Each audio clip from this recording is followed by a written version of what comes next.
What are the biggest obstacles in gaining actionable insights for the CS team? And how do Yeah. you overcome those?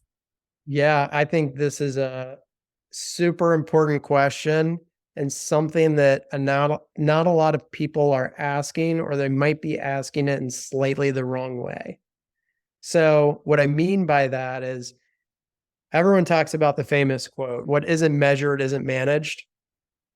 I think as an industry, we've kind of outgrown this quote because everything to a degree is measured today. I think the challenge that most people are going through is it's not organized enough for them to understand the measurements or to have the key insights. So you have to get the metrics into one place that chances are they're being measured already. So you have to get them to a place where you can easily digest those and they're visible to everyone.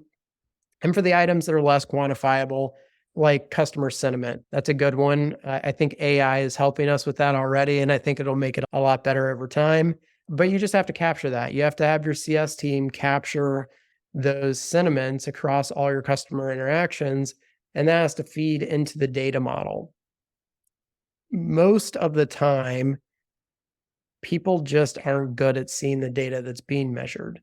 And it's not their fault. As a CS leader or as a CS manager or team lead or something like that, you're not a systems engineer. Your job is not to build these systems so you can easily see the data in most cases. But it is someone's job to do that, or it should be someone's job to do that. So we just have to work with those people to get the data that we need to make informed decisions in the right place where it's easily accessible for the right people.